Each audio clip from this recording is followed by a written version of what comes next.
ang nag-deliver papunta sa bahay nila Pangulong Bongbong Marcos at Speaker Martin Romualdez mag-insert o magpasok ng 100 billion worth of projects sa BICAM.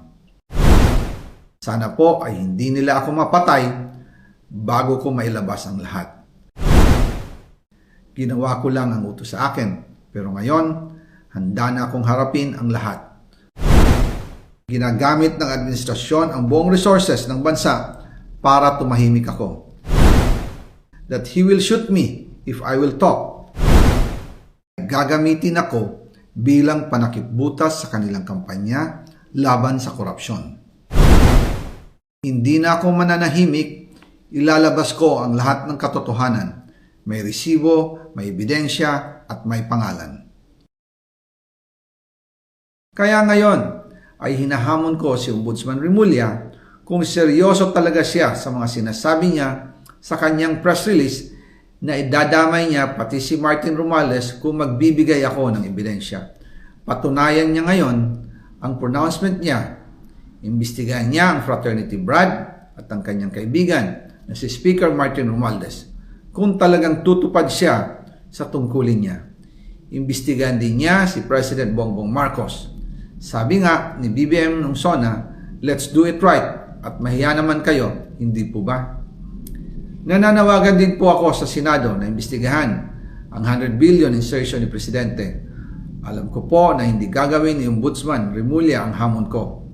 Pero magaling ang Senado sa investigasyon at ako ay naniniwala na dahil sa kanila, lalabas ang katotohanan.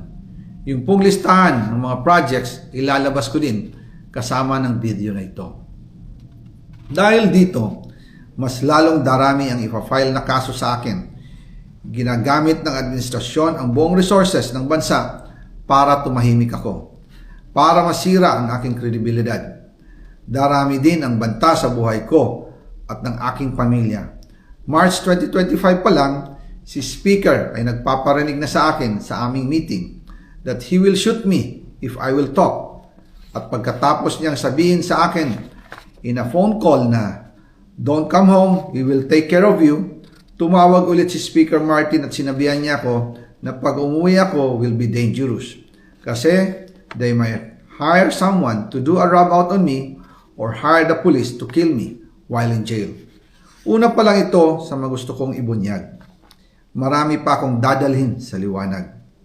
Isa na dito ay yung kay Henry Alcantara, ang DPWH boys, ang sinasabi nilang halaga sa ICI ay 21 billion.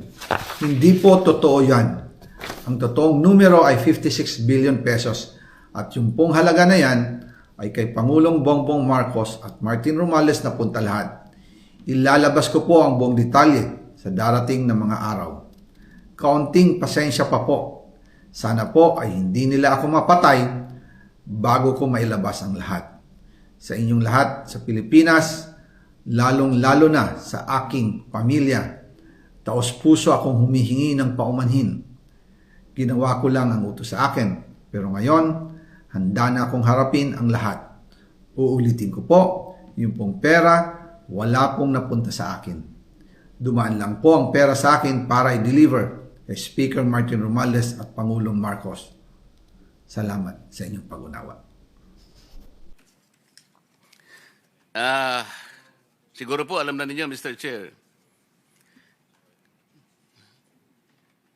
Hindi ko po alam anong oras, but I think earlier hours, nagpadala yata former Congressman Saldico a video recording.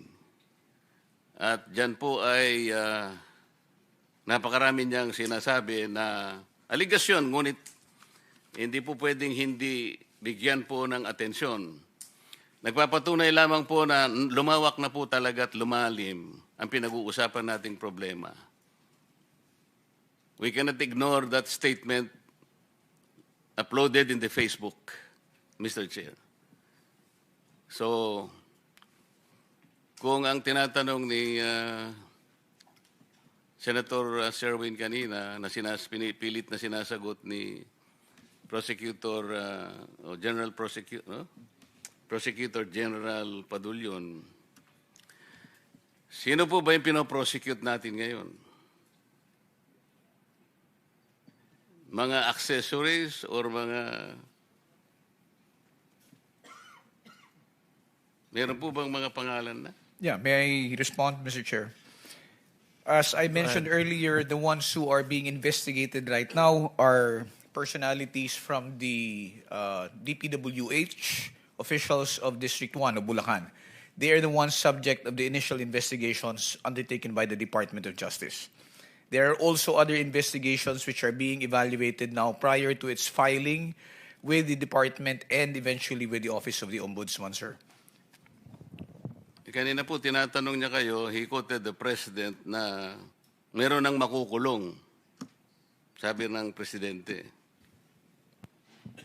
Sir, I do not know and I cannot speak for the President. I do not know what's in I'm his not mind. saying that you will speak for the President. Si Senator Sherwin nagsabi, narinig niya na may makukulong. At kailan ang sinabi? Kailan, parang ang sinabi niya, marami nang makukulong immediately.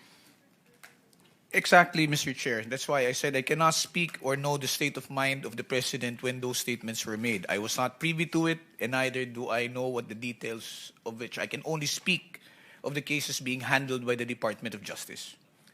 Hindi naman sasabihin ng Pangulo yun ang hindi niyo siya ina-advisean. The President will not state anything nang hindi niya nalalaman ang mangyayari. As a matter of fact, we assume that the Department of Justice might have advised him sapagkat hindi niya sasabihin ang kagaya ng sinasabi mo ngayon. Yes, sir, but I cannot also make that assumption. No, I cannot base my answer on an assumption which is being made unless I was privy to the information that such advice was given to the President when he made that statement. I can only speak for what I know, sir, and what I have personal knowledge of. So are you trying to assume that the President was ill-advised? I'm not saying that the President was ill-advised. I just do not know who spoke to the President, sir, before he made that statement. We're not saying that somebody spoke to the President. Senator Sherwin heard that the President was assuming that there will be somebody who will be jailed immediately. Yes, sir. But your statement, Mr. Chair, is that you are of the assumption that the Department of Justice made that statement. I'm not assuming anything. We're saying that the President told that somebody will be jailed.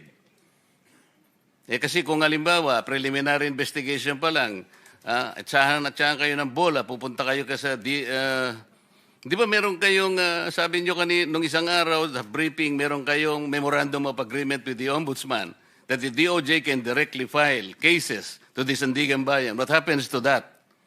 Sir, if we go over the memorandum of agreement simply says that we have the authority to investigate, and whatever the results are of our investigation, if it involves personalities with salary grade 27 and above, or cases cognizable by the Sandigan Bayan, and offenses committed in relation to the performance of one's function, the same will still have to go through the Office of the Ombudsman for approval before it gets filed before the Sandigan Bayan. That was not the kind of explanation given to me Senator in the earlier Marcoleta, hearing. kindly wrap up. I'll give you 1 more minute. Okay. Thank you, Mr. Chair. So, wala kang nakikitang immediately na makukulong, di ba? Up until the results of the investigation are finished, I wouldn't be able to make any statement to that effect, sir. Meaning to say, yes. Yes, sir. Thank you. Thank you, Mr. Chair.